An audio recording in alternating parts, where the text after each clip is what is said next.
My name is Pat Riley.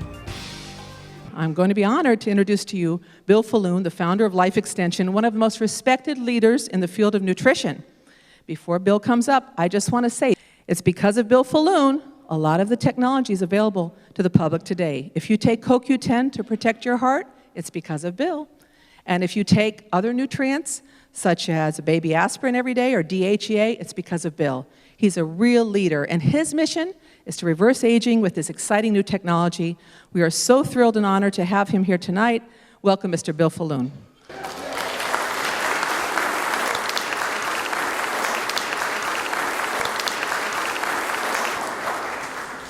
I want to thank Pat Riley for that very kind introduction. Before we reveal unprecedented scientific data about age reversal, it's essential that I remind this group about a medical problem that afflicts most people in this room. And this is a correctable problem that, when aggressively treated, no longer will reduce your lifespan. There's a dictionary definition, very simple: abnormally high blood pressure. That's what the dictionary says. Now, the medical definition is something that we believe is much more accurate, and that is any blood pressure level that's high enough that it may eventually cause health problems. And we at Life Extension, we've always adhered to the medical definition of what blood pressure is about. Because, unfortunately, if you're over the age of 40 or 50, it's absolutely normal for you to have higher than optimal blood pressure. Doctors are seeing it so often that they've frankly gotten it wrong, but it's not their fault. They're seeing 30 to 40 patients a day, and most of those people have systolic blood pressure reading that is over 120. And the optimal reading, where you really want to be, this was revealed in a study published in 2002. That's 14 years ago. 14 years ago, there was sufficient evidence based on 61 different studies that optimal blood pressure is 115 over 75. Any number over 115 increased one's risk of stroke and heart attack. The video you are about to see begins with Bill Falloon alerting an audience that they just witnessed medical history. This Revolution Against Aging and Death conference aims to ignite a biomedical renaissance that will have an exponentially greater impact on societal and scientific thinking than did the European Renaissance of 700 years ago. Year 2015, that is the year the biomedical renaissance began. That is when the critical mass of people decided it's time to live forever. And the wealthy people are putting significant dollars into aging research. Not nearly enough, but they're doing it for the first time. And you think of wealthy people 20, 30 years ago, they didn't do these sort of things, but they are doing it. They're doing it in big ways. Mark Zuckerberg announced just 3 weeks ago, he's giving 99% of his fortune away, and he believes he's going to be able to cure virtually every disease that afflicts mankind. I mean, you never heard that before. But that's where we're going, and it's coming from the young visionaries who have been remarkably successful and entrepreneurial and creative. They see it. We all know about Calico and Google. They're putting money into aging research. Harvard professor Dr. George Church, he believes, according to this Washington Post article, December 2015, he will be able to reverse biological aging within the next 5 years. Within the next 5 years, and he's rather well funded. We think he's got a good shot at doing it. So you talk about wanting to live longer so you can take advantage of future technologies. George Church is a guy who we're keeping a very close view on. We did an article about him in our magazine just a few months ago. So the media is picking up on the fact that people want to live a lot longer, that scientists think it can be done, and wealthy individuals are putting money into it, putting money into attempting to make people live forever. And this is in the conventional media. They're recognizing this biomedical renaissance. They can see what's happening before their eyes. Now, April 2015 Time magazine ran a cover which doesn't impress anyone in this room, because we know children born today, they're going to live a lot longer. They'll live a lot healthier. That's not what we need, though. People in this room need to see covers like this That was the April-May issue of Forbes. An individual named Osman Kaibar, he is spending a lot of money, he's very wealthy, attempting to reverse aging in humans. This is what we want to see. The infants, they can fend for themselves. We, in this group, need to reverse our aging process. You have seen a number of people in this room, people on the stage, I should say, who are self-experimenting, including me. We are experimenting with therapies that we see are working in the animal model, and we're not going to wait for the FDA to prove it. We are going to put those therapies in our own body. You're going to hear 2 other speakers talk about that during this conference. So the scientists are growing impatient. They're seeing results in the laboratory, and they want those results for themselves. And one of those self-experimenters is Dipnarayan Maharaj.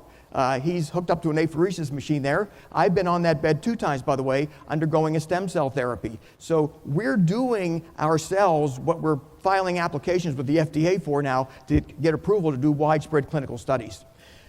2015 again, that is the year the biomedical renaissance commenced. And the FDA approved the first clinical study to test a drug called metformin to see if it could slow down the pathological effects of aging.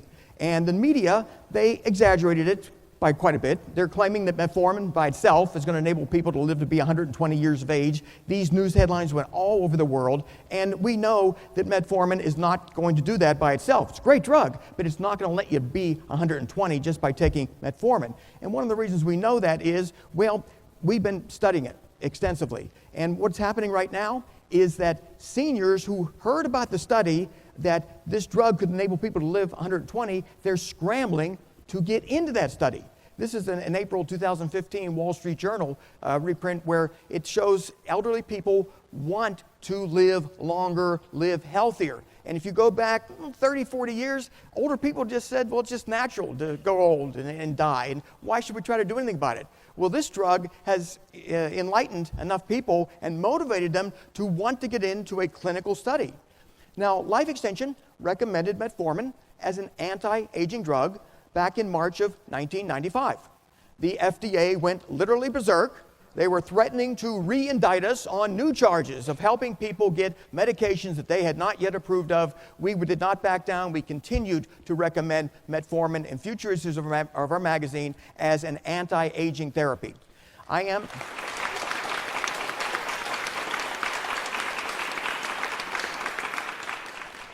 Life Extension Foundation funds about $10 million every year on a wide variety of projects.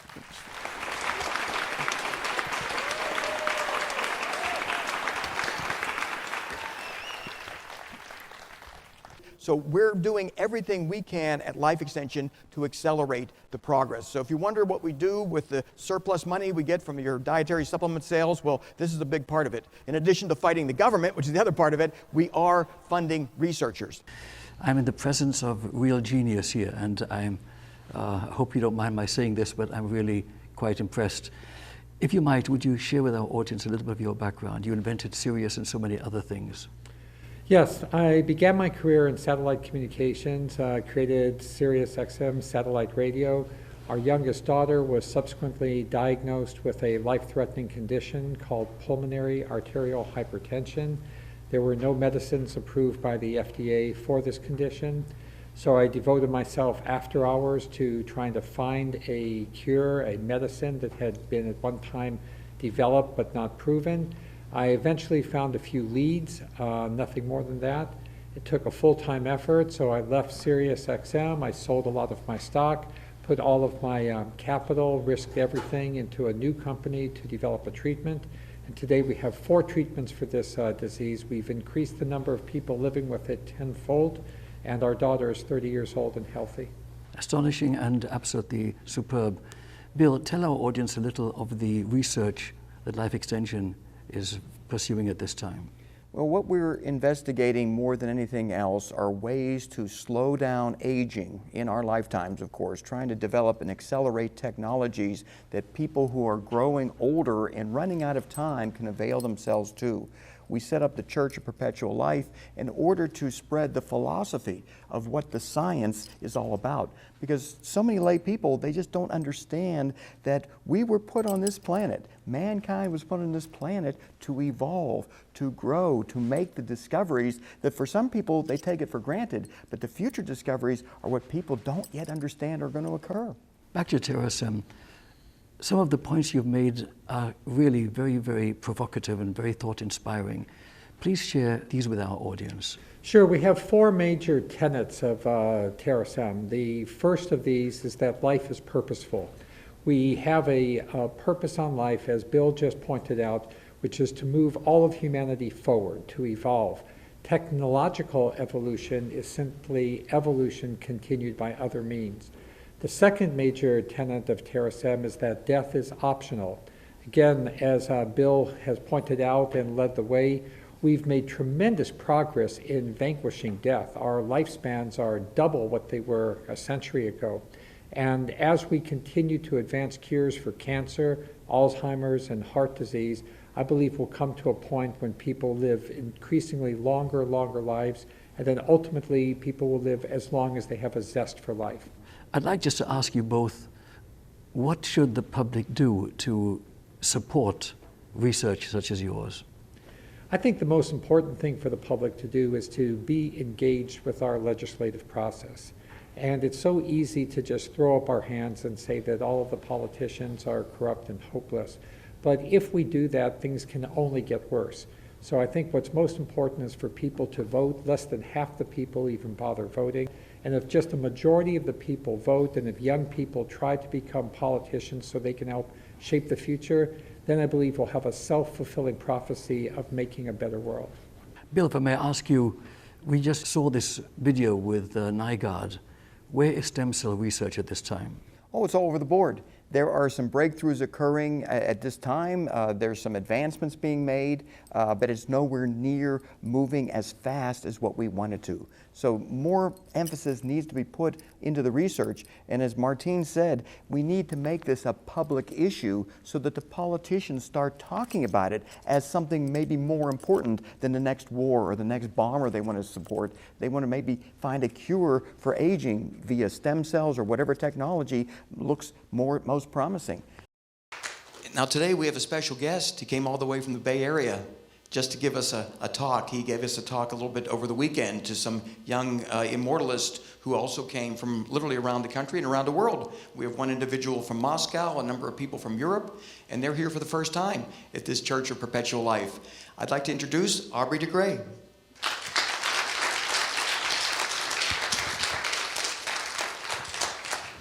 What I'm going to try and do is share some of my own experiences in this field, especially my experiences as one of the figurehead leaders of it, and give some clues, so to speak, perhaps some ideas as to how you guys can make a difference. With us today are two world-renowned visionaries, one in the practice of law and justice and the other in health. Jay Sekulow is Chief Counsel for the American Center for Law and Justice, and his passion for defending religious liberty has led him to expand the ACLJ's operations to numerous offices all around the world. He's also advocated for people and organizations allegedly targeted by the IRS. With us also is Bill Falloon, the co-founder of the Life Extension Foundation, with his mission to support scientific and medical-related research in preventing degenerative disease. Life Extension is working to extend the human lifespan as a global authority and advocate for longer life. With us now is Jay Sekulow and Bill Falloon. A real pleasure and honor Good to see have you. you on the show. Glad we were able to finally. meet, work this out. Absolutely. Great. Good to see you again, Bill. Hey, Bill. Good to see Hey, you. very nice to see Good to see you. It's interesting. I'm sitting here with so much intelligentsia at the table. Now, you wrote this amazing book, Jay, Yeah. Undemocratic, really amazing. And it so happens you have a lot in common with my executive producer who wrote this book, for Democracy. So, I'm Big Pharma. Oh, yes. Yeah, okay. How Yeah, Americans are being ripped off by high-priced drugs that Yeah. are mediocre in their efficacy, but rather dangerous in their side effect profile. Yeah. Oh, look, that's part of the regulatory environment we live in. I mean, this is all part and parcel of the same huge problem. I don't want to date this conversation, but there's so many important things going on in the world at this time especially. with regard to tax reform as well. In fact, Yeah. Bill, you have some ideas on that. Well, what we've encountered at the Life Extension Foundation is that the FDA is no longer the big impediment in getting new technologies through the system. The IRS is attacking exempt organizations who are performing critical research, and the IRS is blocking their ability to fund scientists. So this is really a new phenomenon. This was not in existence when I was at the IRS 35 years ago. When I was a young lawyer at the Internal Revenue Service in the Office of Chief Counsel, we litigated tax cases.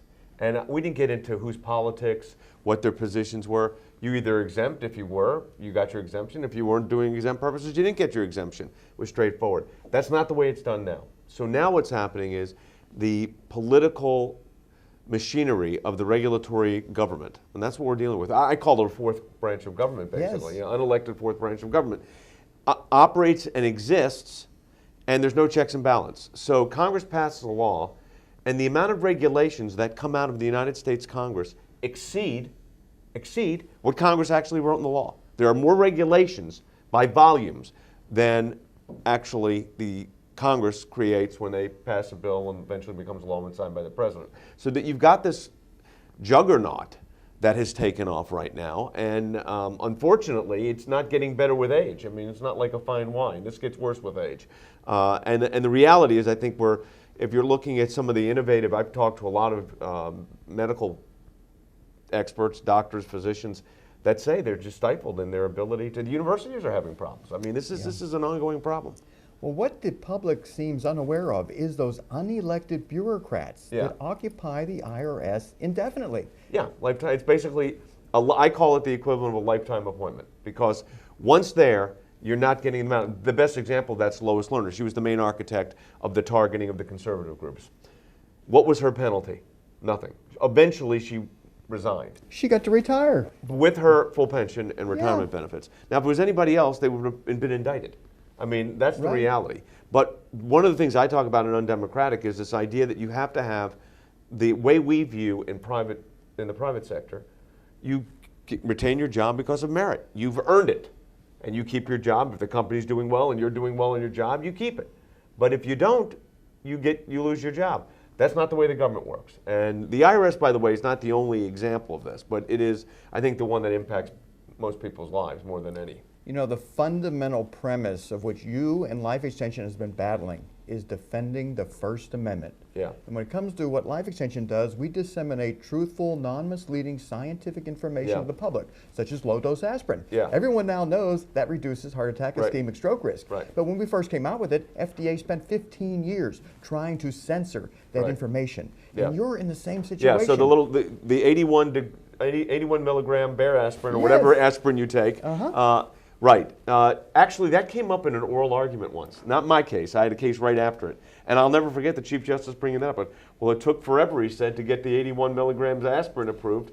And 15 years. 1983, Life Extension brought it out. We didn't sell the product. We just told people, take low-dose aspirin, reduce your risk of heart attack. And the FDA came in and seized property. They tried to put us in jail. They did not like that information being disseminated. Now it's the IRS, though. IRS is stepping in and filling in the FDA's shoes. Well, what has happened is the IRS has taken on a dimension unto itself way beyond tax revenue collection, which is what the IRS was supposed to do. So when I worked for the Office of Chief Counsel, Internal Revenue Service, our job was collect revenue. So if someone didn't pay their taxes, go after them, civilly or criminally if it was a criminal case. If there was an exempt issue, make sure they either were or were not exempt, operating within exempt principle. But we weren't supposed to get into the policy of whether it was good science or whether it was good medicine. If it wasn't fraudulent, if it was if it was within an exempt purpose, that's how you're supposed to approve it. The reality is, if you look at alternative medicine, which is, of course, or what do they call it, integrative medicine, now the major hospitals are doing it. I mean, before, for years, decades, they never did it. I had back surgery 5 years ago, and actually Ben Carson, partner, did my back surgery at Johns Hopkins. I had broken my back while I was actually in Israel. And, when I had the surgery, the doctor said, I want to try something different on you. He was a leading neurosurgeon, so he could do it, which was not to do a fusion, even though if you looked at it statistically, it would have been a fusion. Right. Okay, so he said, I want to see you're healthy. I want to see what will happen. Not as a guinea pig, but see how I recovered fine.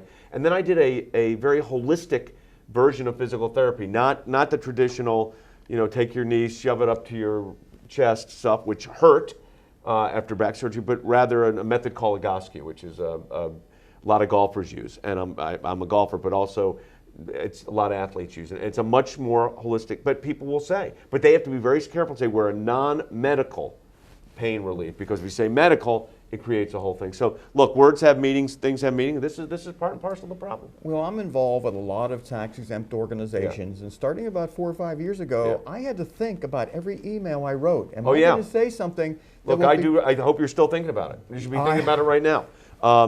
Look, you have to be careful. The reality is, if you looked at the questions that the IRS was asking our clients, who they were talking to, who their elected representatives were, did they have conversations with their elected representatives? Is a family of yours or a family member of yours thinking about running for elective office? Who asks these things? Yeah, this is the problem. Who asks these things? Well, unfortunately, the IRS. Well, it goes beyond that. It's just if you're an exempt organization, you have to inform them every year on your 990s, that's your annual tax return, what you're doing. And if you don't completely inform them, they can say you didn't tell us enough. Yeah, and then they want the disclosure of your donors, which is another thing that they're working on. Now, we stymied them a couple times on this. But also what we have found that when we get these intrusive questions, beyond the 990 even, we respond back and say, listen, the question you're asking is outside the scope of legitimate inquiry. Therefore, because it's outside the scope of legitimate inquiry, we're not going to respond. It's called resisting. When you resist, you know what? Sometimes, most of the times, you can get them to back off, but you got to be prepared to make them resist. It's a real battle. Well, Jay, you're doing a spectacular job. Thanks. Now, you have an organization, a nonprofit group. Can you American Center for Law and Justice has been around for a quarter of a century, 25 years. We started doing mostly religious liberty litigation. That's how it kind of started. Then we increased our portfolio of cases. We got involved in a lot of the national security issues after 9/11. Then we did a lot of representation with Israel. We have an office in Jerusalem. We've got offices all over the world. And the idea there, of course, was to I think we have to export our version of a constitutional republic. It doesn't mean you could take Jeffersonian democracy and apply it to Kuwait. It doesn't work. Right. But the general principles of freedom and liberty, I look at it as God-given. I don't think that's a gift of government. I think the government's job is to protect it. It's a gift from God. It's inherent in mankind, and I say that gender neutral. Mankind, human beings. We have this inherent right. And, world documents, the Universal Declaration of Human Rights acknowledges this. But getting it from knowledge to practice is where the challenge comes in, and that's what we're doing literally all over the world. We have an office in Russia, a large office in Russia, probably 40 lawyers, I think. That's fantastic. Yeah. That's the American Center Center for Law and Justice. For Law and Justice. Yep. We'll put that on the screen. We Great. want people Appreciate to that. log on to your website. ACLJ.org. Very Easiest good. way to do it. Well, it's going to be right in front of them when they see this broadcast, because we want them to log in. We want them to consider petitioning, signing your petition, and contributing. Yeah, we appreciate it. Because you're doing a lot of pro bono work. It's all, well, look, we don't charge for any, even cases where the client can afford it, we don't take the fee. We do not. It's all pro bono. So we have hundreds of thousands of members around the country that support the work of the ACLJ on an ongoing basis. And we're developing a new media center right now in our offices in Nashville. We're very active on Facebook and social media, and developing about a 30,000 square foot facility where we can simulcast more and just continue our outreach, which is a big project we're engaged in right now. And I heard somewhere that the trip from 70 to 80 was not a nice trip. And I said right there and then, I said, I ain't going on that trip. And I decided right there not to go on it. And after that, I started discovering the world of stem cells as well as all kinds of other medical devices. And of course, I was reading this man's magazine constantly, and what life extension.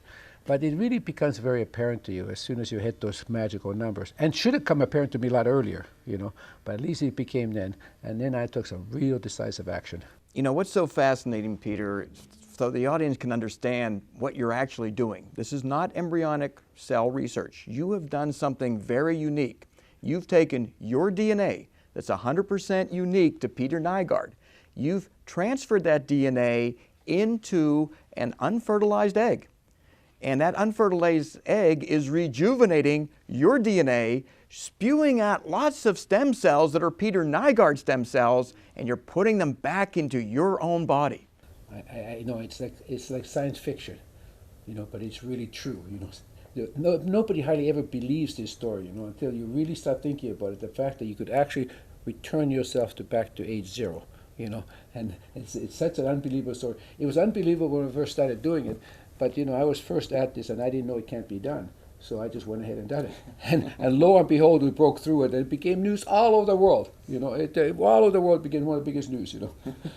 Well, it makes sense if people understand that their DNA, which is their program, this is what makes a person is their unique DNA. Unfortunately, it's surrounded by an aging cell, and that cell is slowly going to kill the person unless they can rejuvenate their own DNA, and that's exactly what you are doing with this technology. Dr. Maharaj's clinic is in Boynton Beach, the South Florida Bone Marrow Stem Cell Transplant Institute. That's where the pilot study will be done on 40 to 50 elderly humans who will be the recipients of stem cell mobilized young plasma components. And we expect to see significant reversal of their aging process based on the laboratory studies done in animals and also some of the preclinical work we've already done in people. The components of the immune system which are activated are called microglial cells. And so if these cells, which are producing inflammatory cytokines like tumor necrosis factor, IL-1, IL-6, which is actually causing the nerve damage, if we can suppress the activation of these cells, we can then suppress the nerve damage and then we can get recovery.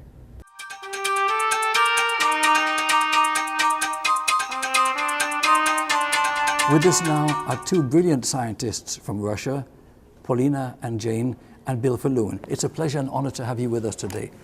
I can't reach you, but Bill, always good to... Thank you, Richard. So Bill, here we are sitting at a table with intelligentsia. And it is, I hate to say, probably largely because of these two eminent scientists. What are your thoughts on that? Well, I've seen their presentations. They are remarkable. They consist of what we already think can extend healthy longevity, and then they translate that into what is going to occur in the relatively near future, where people are going to live radically longer in a healthy state than what they are right now. Jane, what brings you to Florida? We are here with Paulina for the Hair Research Conference in Miami because we work for in silico medicine, and we are focused on in silico drug discovery for aging and age-related diseases. And Paulina is our skin aging expert, and right now we are trying to get into hair research as well. So it's a good thing to test a lot of drugs, to find new drugs for the patient, to find the proper drugs to treat the cancer, to defeat the cancer. So we work with them. We use our pipelines to do drug repurposing and drug discovery, use their models, and to validate our predictions on drugs. And what she's talking about is combating a problem that every elderly person faces. It's called immune senescence. It's when the healthy immune function declines, and unfortunately some senile memory cells stay around and emit inflammatory cytokines. So an older person suffers from chronic inflammation but inadequate immune response to new viruses, bacteria, malignant cells. That's why cancer elevates so quickly. As people grow older, their immune system is collapsing. Absolutely fascinating, and of course this is an international essential initiative and endeavor. Bill, you're involved in research not only in the United States but elsewhere. Tell our audience about that. The Life Extension Foundation is funding about 20 independent research projects at this very moment aimed at finding cures for cancer, ways to slow aging, and most excitingly, we are identifying mechanisms in which we may be able to reverse the aging process in elderly human beings. This is the research that's so exciting because aging is a disease that causes all these other disorders that we associate with growing older. If we can conquer aging, people will not get cancer, heart disease, stroke, Alzheimer's as frequently. We can easily then deal with a few outliers who still contract these medical problems. So curing aging will cure virtually everything. Jane, what would you add to that? Well, I agree with Mr. Falloon, and our approach in silico medicine is that we believe that pathway activation analysis is the future to create new drugs, to identify new targets for therapy, and we also do drug repurposing, and the whole mission of in silico medicine is to prolong healthy longevity. So I have to just to agree with Mr. Falloon. Maybe you should all join forces and create one big mega. That will be great. Well, what's happening is the public And certainly the scientific community is awakening to the fact that the resources are out there to make this a reality.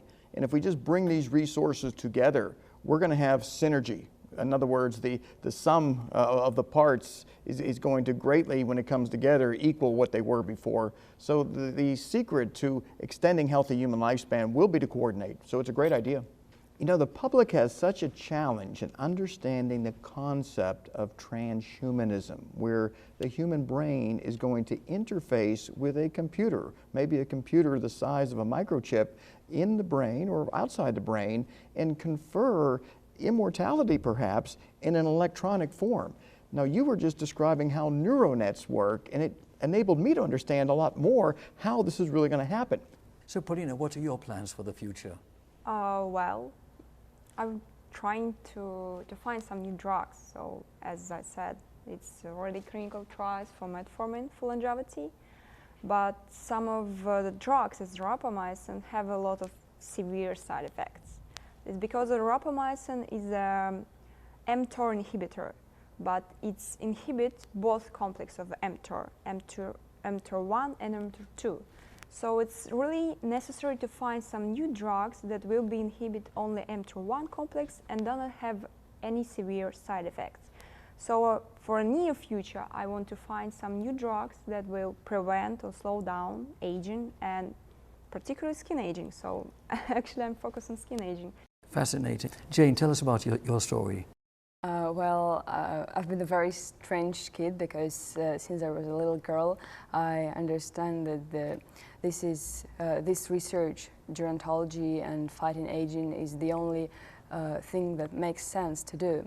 So I got my bachelor's degree in bioengineering, and as Paulina, I graduated from Lomonosov Moscow State University, which I'm very grateful because this was a very, very good education. And right now I'm enrolled in my master's program and I'm studying bioengineering as well. And I feel very enthusiastic to make a difference to this field. Most inspiring. Let me follow up on this, because what is fascinating, the audience has got to understand that we've been involved in this since the 1970s. And when I would talk to young girls about what I did for a living, I said, well, I want to make people live forever, I want to slow and reverse aging.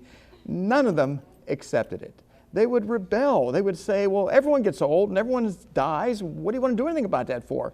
And I thought the answer was obvious, but not one person accepted it. Not one person ever accepted it until around 1994. I started noticing young girls were terrified of aging, they tell me. All of a sudden, the pieces all came together. Now, I don't know what major event enabled that to occur, but people nowadays are rebelling against aging, no matter what age they are. I mean, older people are going in for all kind of cosmetic surgery, which of course is just a superficial fix. We're looking to systemically reverse aging so that people grow biologically younger. That's our objective. But nonetheless, you see the population is rebelling against the outward appearance of aging, and they're also thinking about the internal effects by taking all kind of drugs on a preventative basis. Statin drugs are the most popularly prescribed out there right now, probably because people don't want to have a heart attack due to high cholesterol. Antihypertensive drugs are regularly used because people don't want to have a stroke just because their blood pressure is too high. So we've got all this data and people are following it. So we are seeing the life extension revolution occur right before our eyes. With us now are Joseph Kowalski and Bill Falloon. It's a pleasure to have you with us today. Finally, we've been planning this for a while. Bill, always good to have you back. Very good. So I just heard this great speech. Well, there are a number of things going on in our world today that society wants to have done. Organ transplants, making organ transplants safer, less costly, more available. And one of the ways that some of the research that's going on is in organ freezing. So we like to encourage this. It's something that society wants to do. The government is funding it. It's very important as a stepping stone to cryonics. And cryonics will bring longer life and hopefully a more fuller and richer society. Most fascinating. Bill, what would you like to add to that? Well, just so the audience understands, what we're referring to today is the idea of cryopreserving deceased human beings with the objective of reviving those human beings when technology evolves. And we think that technology will evolve in such a way that people who are cryopreserved using the more advanced methodologies that have been developed have a reasonable chance of reanimation in the future. Tell us a little bit about the history, please, Bill, and what has happened in the last 100 years that supports your thesis. Well, the definition of death has constantly evolved. People used to have a cardiac arrest and there was nothing you could do about it. The heart stopped and they were dead forever. Well, then cardiopulmonary resuscitation technologies were developed, and those people who were once thought to be permanently dead were revived rather quickly, and they went on to live a normal lifespan. Those who look at cryonics in a way as a medical technology believe that it too will enable people to be revived when future technology evolves to reverse the cause of their death. Bill, tell us a little bit about how hearts, kidneys, and other organs today could possibly be preserved so that they can be implanted where needed. A lot of research going on right now with the objective of being able to cryopreserve kidneys, hearts, livers, lungs. The advantage of that is to build an organ bank, so when people need an organ for transplant, they can tissue type match it, give people the exact organ they need and not worry about the shortages. Because the big problem right now is there's not enough organs available for transplant. It's not because not enough people sign donor cards, it's just they're out of position. They're not where the patient needs the organ to be transplanted into their body. So a lot of efforts being made now to improve the preservation of organs, and that's going to translate, we believe, into the better preservation of entire human beings. With us now are Brian Clement and Bill Falloon. A real privilege to have you on the show. So nice to be here. Bill, good to have you back as always. I just saw this presentation you just delivered. It was just superb, excellent. And it reminds me of something. This is going to date our conversation. I once interviewed someone who was president of the AMA. Oh, yes. And this gentleman, much to the horror of the establishment, turned his back. He was a medical doctor, and he wrote a book called Confessions of a Medical Heretic. My good friend. Robert Yes, Mendelsohn. Exactly. So yeah. We have some common pals. Tell us a little bit about your presentation today. Well, I'm privileged to direct the world's oldest residential natural health center, Hippocrates Health Institute. And today I spoke about longevity and the tools we've learned to adopt to prevent premature aging, as well as disease. And forget only the prevention, even reversing diseases today. What's stunning is last month I was in Europe and we did a conference at an important medical school in Lithuania. And what we brought there to Europe is that here the CDC now has agreed that 80% of all diseases can be reversed with lifestyle. So that's what we spoke about today, and people should know that. Fascinating. So many advances in medicine and healthcare. Bill, what are your thoughts on that? Well, this really represents going back to the basics, the incorporation of natural, healthy foods in your diet, and then purging your diet of the foods that are killing Americans. The meats, the dairies, the sugars. We know from peer-reviewed published studies that these food groups are killing Americans prematurely. The fact of the matter is the peer-reviewed published literature is rather consistent that if you consume a healthy diet, your risk of contracting cancer, stroke, heart disease, diabetes dramatically reduced. You don't see a lot of contradictions in the scientific literature. The trouble is no one is putting it all together in a ways for the public to understand that there are healthy ways to eat and there are extremely dangerous foods that should be avoided. The heavily cooked meats, the dairy, the high glycemic diets that are pretty much routine in the average American's lifestyle, it's killing them prematurely. And yet the data supports a healthy, prudent diet that is not that challenging to follow if you have the will to make it happen. Just a couple weeks of eating the typical junk food American diet results in major changes in biomarkers of heart attack risk, inflammation, cancer. It's not like you can cheat a lot and eat healthy a couple of days out of the month. Every day you're eating the toxic junk food out there, you are prematurely aging yourself. And intensive research always involves a lot of failures. Research is fraught with failure. It just doesn't usually work for the most part. But if any of you all remember, and some of you are this age, December 3rd, 1967, front page headlines around the world, the first successful human heart transplant. That was done by Dr. Christian Barnard in South Africa. That patient lived 18 days. That was it. He died of pneumonia, complications of the immune suppression they were trying to induce, because of course the rejection factor has always been the big impediment to organ transplantation. But Dr. Barnard didn't give up. And we want to really credit and pay tribute to Dr. Barnard, because our church's premise here is we need to be very aggressive. We need to overcome the failures and continue to persevere. Just a few weeks after that first patient didn't make it, he did the second adult human heart transplant, January 2nd, 1968. That patient lived for almost 19 months. So we go from 18 days with the first patient to 19 months with the second. And there were some challenges along the road where they tried to do different experimental approaches. Unfortunately, a lot of failure. And a lot of that failure occurred because there weren't the immunosuppressive drugs that are now available to enable these organ transplants to work without the graft-host disease. That's the rejection factor that precludes so many of these successful transplants. Now they're able to control the immune system in a way that most people are able to live extended lives. They're still shortened because of suppressing your immune system. That's not good, but it's certainly better than dying from heart failure, kidney failure, liver failure. I mean, you want to get that new organ despite the fact you have to suppress your immune system. Bill, tell our audience a little of the history and how it is that procedures that were regarded as impossible years ago are now possible, basically validating the basic philosophy of what you're doing.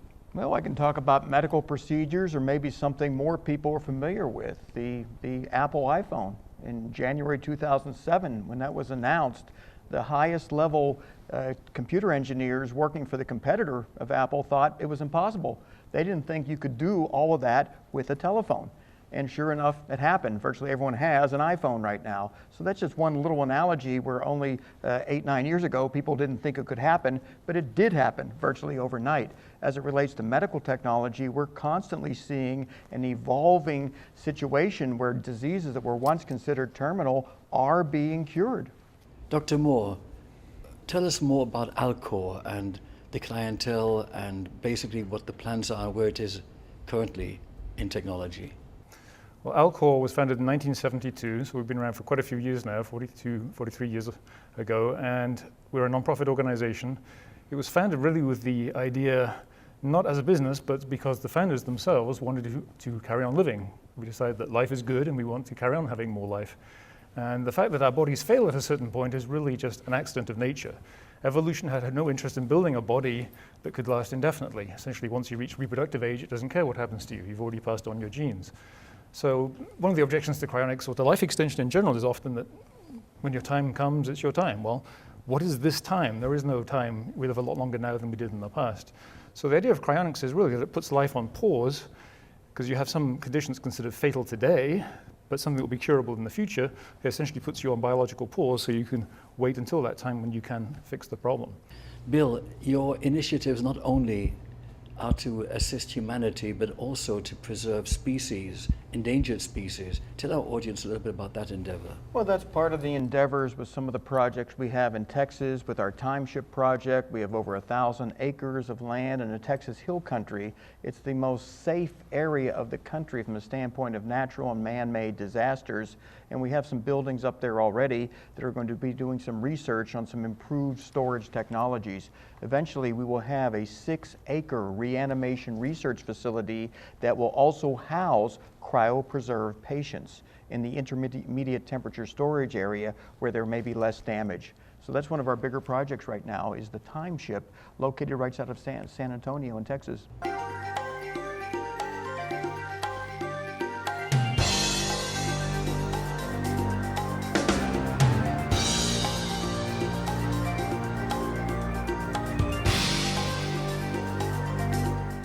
But the topic I want to briefly discuss tonight is an area that I've dedicated a significant portion of my life to, and that is being able to recommend medications and allow people to afford those medications.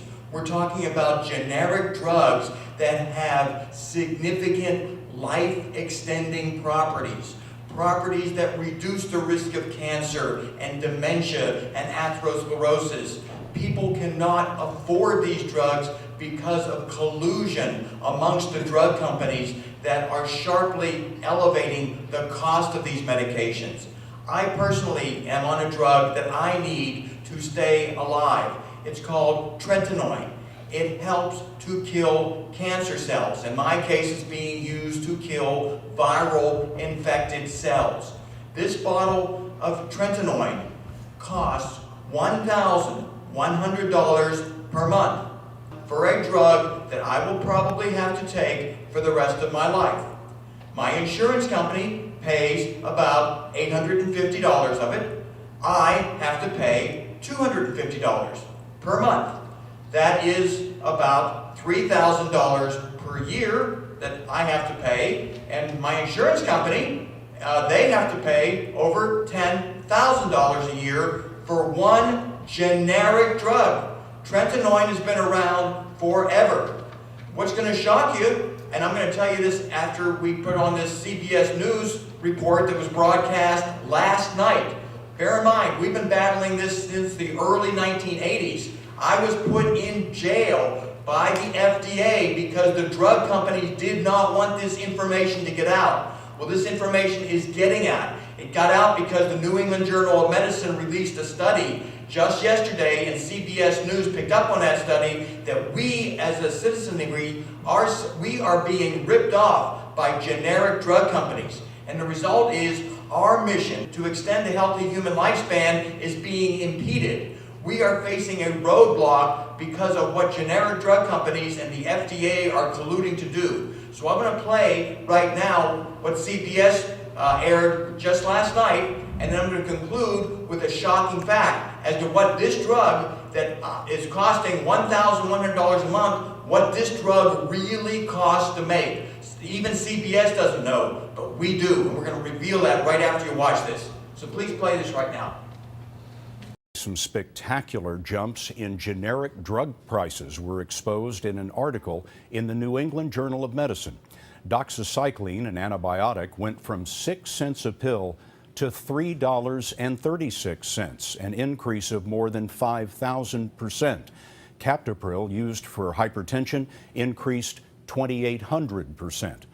Dr. John LaPook is looking into why. Barbara Heller has an autoimmune disease called PBC. She takes the generic drug ursodiol to prevent liver damage. The last refill that I got for ursodiol cost $94.50 for 3 months. In August, she called for her usual 3-month renewal, expecting her cost would still be under $100. Your price for this drug is $1,212.30.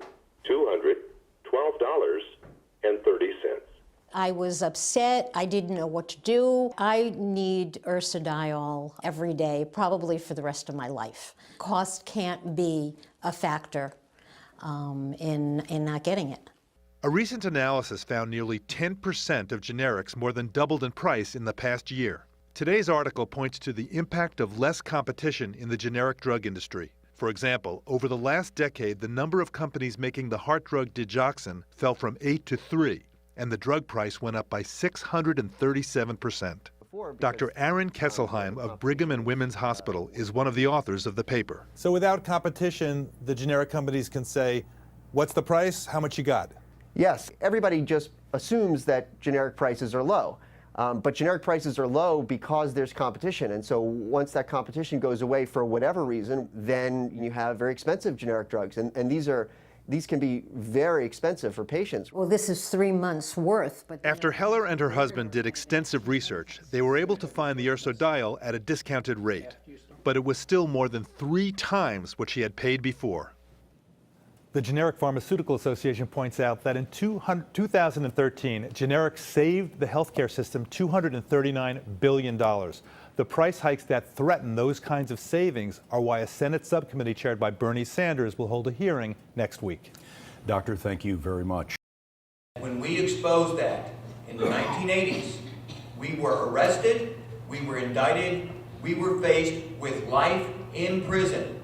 The FDA said we were defrauding the public by recommending that people buy generic drugs from other countries where they cost a fraction of what they did back in the 1980s. Right now, the word fraction is inappropriate. I don't know what the word would be to describe the infinitesimal cost of what generic drugs cost in other countries compared to the rip-offs that consumers are now paying. Now this drug, tretinoin, that I am being forced to pay $1,100 a month for, and I say me because my insurance premiums, they're going through the roof. And if your health insurance premiums haven't gone through the roof yet, they will next year, and it's because of this type of price gouging. The active ingredient in this drug that is not patented, it's been around forever, remember, $1,100, the active ingredient is 80 pennies, 80 cents for a drug that is selling for $1,100. There's some quality control costs for it. To make a bottle of this might cost $2 or $3 in total, meaning consumers might be charged $10 or $15 in a real market. But we don't have a real market. We have a conspiracy between the FDA and drug companies that is eliminating competition, and it is causing the cost of healthcare to soar. Now, my solution is to introduce legislation that would eliminate the FDA's mandate and control over generic drug manufacturer. In other words, let anybody buy the active material, put it into a capsule, and sell it.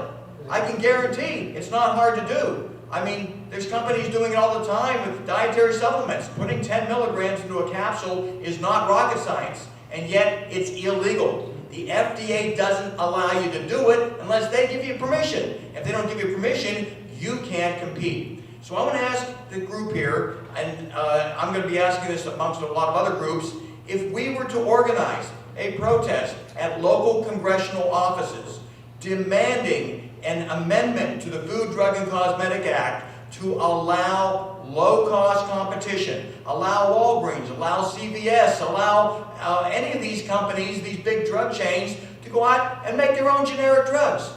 Would you join me for those types of protests? And we will stay there from 9 to 5 demanding a simple change in the law that consumers should have the right to access a Walgreens or a Walmart, for that matter, branded drug. It'll be labeled not approved by the FDA, but you know what? Independent groups like the groups that regulate the electrical industries, that make sure you don't get electrocuted every time you plug something in, those groups can ensure the quality. And it's not that hard when an ingredient only costs 80 cents to put 10 milligrams into a capsule and sell a bottle for a fraction of the price. How many people would like to join me for a protest?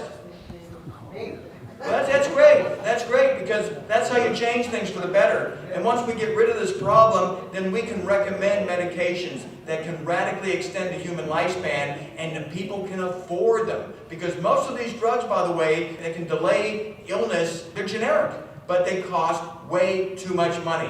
Once we bring down the price barriers, lots more people will benefit. I want to thank the group here that presented the Alzheimer's protocols. Those protocols, I believe, are highly efficacious. They've been recommended by people I've been associated with for a number of years. We've seen some of the clinical responses that they have talked about, but the way they defined them and elaborated on them tonight is extremely impressive, and I think we're going to see some nice reversals of what is considered to be an irreversible medical condition. Thank you very much. We're the world's largest anti-aging consumer medical group. For the first time in history, we can invite you to an event called the Revolution Against Aging and Death. This is an event that we are co-sponsoring because science has reached a level where we can talk realistically about converting older people into much younger individuals from a biological standpoint. We're talking about age reversal. The technology is emerging so quickly that we have to turn away some of the speakers that want to talk at this event because there's so many good ones. We're only going to select the ones who are closest to bringing the technology into clinical reality. What does that mean? That means you go into a doctor's office and they treat you, and over a period of several months, you grow younger, not older. I'd like you to take this opportunity to join and network with the scientists, with the people who are going to make age reversal as common as a flu vaccine. In other words, this is going to become widespread. We're going to see it everywhere. There is an urgent need to initiate the age reversal parabiosis study. Right now in this country, every single day, 6,000 people perish, mostly from age-related diseases. We think we can reverse that. That's why this study has such a degree of urgency. If there's even modest success with the human parabiosis study that we're going to propose, Medicare can be spared from insolvency. That's because people won't get sick anymore. They won't get sick at the rate they're getting anyway. They'll be healthy like younger people. So Medicare will have lots of money because it won't cost so much.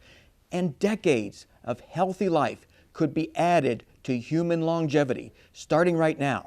Scientists consistently show that young blood reverses both the structural and functional deficits that occur with aging in old animals. You put young blood into an older animal and their brain goes into reverse as far as aging.